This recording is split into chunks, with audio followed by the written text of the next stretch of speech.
Well, hello. This is Geeky Abhishek from here in Dallas, Texas, and today I'm bringing you a quick review of a dual sport helmet. This is the GMAX 8021S. The reason I'm doing this review today is because if you go online and search for a budget or like an entry level dual sport helmet, you won't find a lot of recommendations for this particular helmet. And I have owned this helmet for over 6 months, and I wanted to share my opinion so that next time when you are considering getting a dual sport, like a budget or an entry level dual sport helmet, do also consider this versus the other competitors. Now, this helmet comes in three different flavors. One is for the adult, so the GMAX 8021, and then you also have the youth version, which is the GMAX 8021Y, and then you have a snow version, which is the GMAX 8021S. Now, this helmet in terms of safety is DOT and ECE 2205 certified.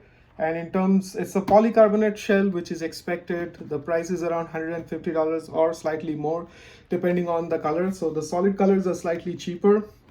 They also have the colored ones, which are called, I think, 8021 relay helmets. And those are, I think, goes $20 more for the graphics pattern. Um, in terms of weight, this is not a super heavy helmet. This is not super light. It's a polycarbonate shell, but the weight is about 1500 grams, which is really good for a full face dual sport helmet with the peak and everything. And the reason I wanted to show you this helmet is this helmet has some features which many of the more expensive helmets doesn't have. So the first thing that you would notice is there is a drop down sun visor, so no need to carry an extra shield for a whole day night ride. You have, like during the daytime, when to cut out the glare from the sun, you have the built-in sunshade.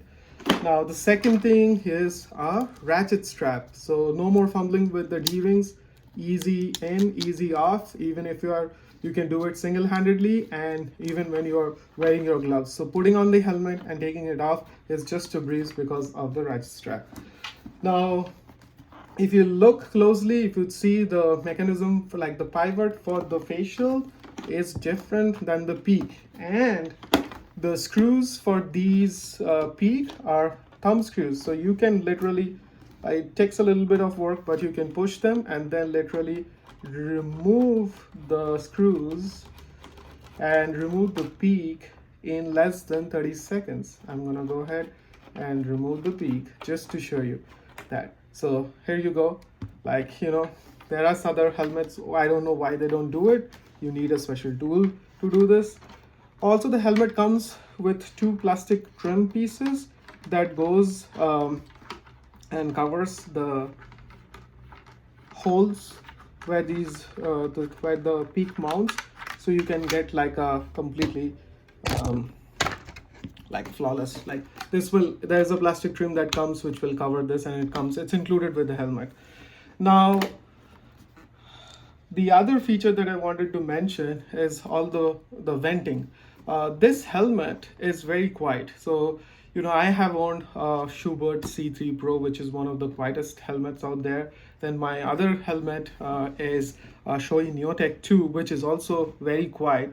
And in comparison to, those are modular helmets still, but in comparison to those, this is actually at the same level or slightly more quieter than them, which is incredible because Schubert makes the quietest helmets, and this helmet at almost one third or one fourth the price of it, this helmet being so quiet is fantastic.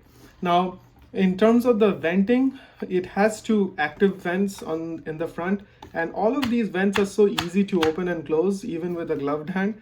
The front vent is actually 3 steps, so there's you can have it half open and then fully open, or you can close it out. In the rear, you have this exhaust vent which you can open or close, and there's 2 levels to it. And then you have these two on the bottom rear exhaust ports to create that Venturi effect. Also, the way this helmet is sized, like once you remove the face shield, you can put you can wear it with a goggle, and you can see the way the notch is. It will help the goggle strap from not slipping out. So it's not a completely round helmet. So I mean, for $150, I'm very surprised that a lot of people don't mention this helmet. When I found it, I think I found the first review of this helmet on ADV Rider forum, and then I went ahead and bought it. I wasn't sure what kind of a helmet it would be. I thought based on the price point it would probably suck, but I have had this for over 6 months now, and overall I have been very happy with the helmet. So other thing I wanted to mention before we go into the size fit, there's lots of accessories that are available with this helmet. So what it means is, you can get one of these LED module with a brake controller. So the controller unit attaches to your brake light, and then the LED replaces this exhaust vent, and then whenever you brake, that lights up. They also have a regular LED which doesn't come with the brake module, which is basically on and off. You turn it on and it stays on. If you turn it off, so those LED is, I think it's $20. For this module, I think it's $40. You also get a few facials. Like here I have the iridium one, there's also a blue one, and a few other colors. Those facials are around $25 to $30. They also have like a winter package which comes with a dual pane face shield with and also a bigger breath box that plugs in here, and then a bigger chin curtain. So this helmet does come with a chin curtain. This is removable. So if you want, like for off-road conditions, if you want to let a little bit more air, you can remove this chin curtain. You can also remove the visor and wear it with the goggles, and this helmet would be perfect. All the liners are obviously removable and washable. They're very comfortable. I have worn this in varied temperatures, from freezing cold to rain, as well as in peak summer, and I've been completely happy with how it performed. And if you see, there is a gasket that goes all around the face shield, and I have ridden this in like pouring rain, and it kept me dry. Not a single drop of water went inside it. There are a few other stuff also. So for the snow version, if you pay extra, I think it's $100, you can also get an electric shield. So that's what surprised me. A lot of companies make many different helmets, and it's kind of sometimes hard to keep track of what models they have, and out of the thousands of models that they make, there are only few which are like well known, are better helmets, like get good reviews and stuff. GMAX doesn't make a whole lot of helmets. They make just one helmet, but it makes sure they provide a lot of accessories to go with this helmet to make it more versatile and work in varied conditions. And for $150, $160, I don't know what else you can ask.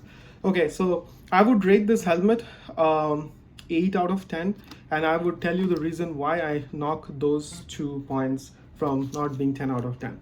So the way this helmet fits, it's very snug, and because it's snug, it's very quiet. And but the problem is the spacing on the ears is very less. So I have this what is this? This is a Kenwood, which is basically rebranded Sena 30 with the mesh system, and the speakers for these are the bigger, slightly thicker speakers, like the Cardo speakers, and I got the JBL speakers. And even though they have an indentation in the multi-layer or the multi-density EPS liner, it's not enough. I feel like because of my big ears, the top of my ears would hurt from the speaker. I know if I change out the speakers and put the thinner ones, probably that problem will not be there.